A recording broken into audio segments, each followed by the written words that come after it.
ستاسو ورور ستاسو ملګری صدام حسین شباب یو ځل بیا د یو نوي پروګرام سره نن چونکې د روژې مازدیګری د زما سره ډېر ملګري ناست دي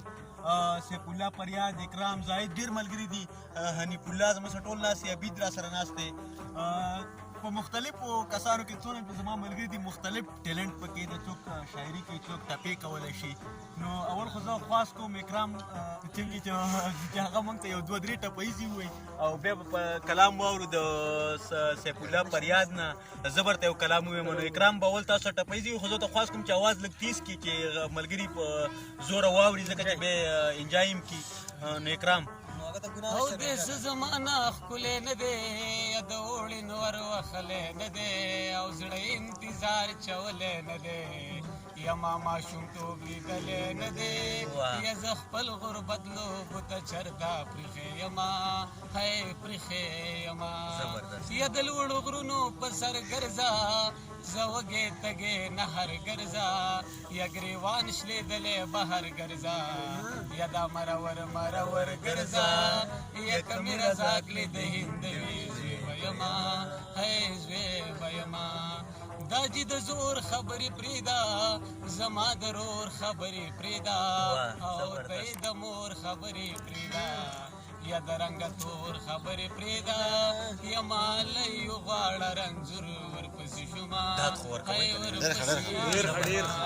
مسافر یاره کلیواله خبر دې نه یمه د حاله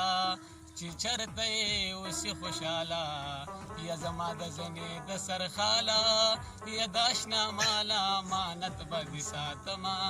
هی هی ساتمه او خیال چې دا ستا په زنه پروت دی یا د بېلتون لاس کې چابک پروت دی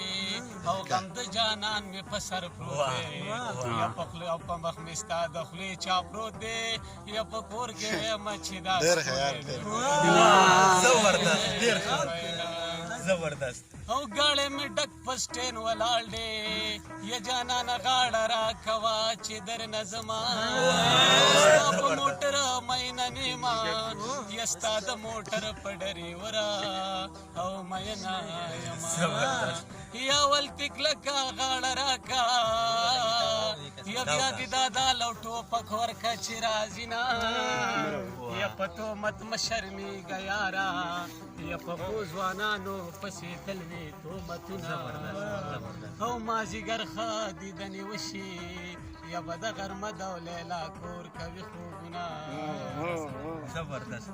اوس کو پریاد څه وایي نو ښه ده که نه زه ورته خپل یو کلام ووایم زه صدام حسین شباب صاحب ته بلنه ورکوم چې یو ښکلی ښځه پې چې نه وی نو یوه ټپیزه ده اول ورته زه یوه ټپیزه ووم او بیا ورته یو کلام ووایم وایي ما خو د نپې دا سودا کړه چونکې روژه ده او دا ټپیزه د روژې باره کې ده وایي ما خو د نپې دا سودا کړه او جانانه تا لاړه تباه کړه ما خو به تل د رب رضا کړه وایي یار په روژه کې خولګۍ راکړه په سین لا وشو د ټول عمر ثواب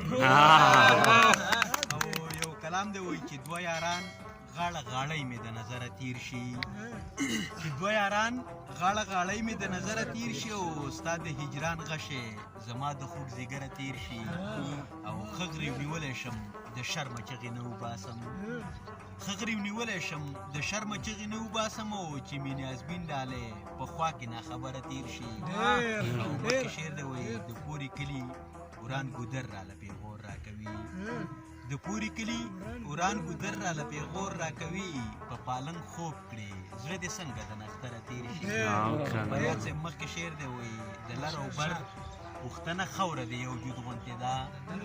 د لر او بر پښتنه خاوره د یو جود غوندې ده چې هلته درد راشي ځوانان مو د خیبره تېرې شي چینار ځواني چینار لرنه ترسه یاره خدای دې دا شعر کې سیف الله پریاد ته سپیشل ډالۍ دی وایي خدای دې چینار ځواني چینار لرنه ترسه یاره چې ستا په سر راشي شباب به د دفتره تېر شي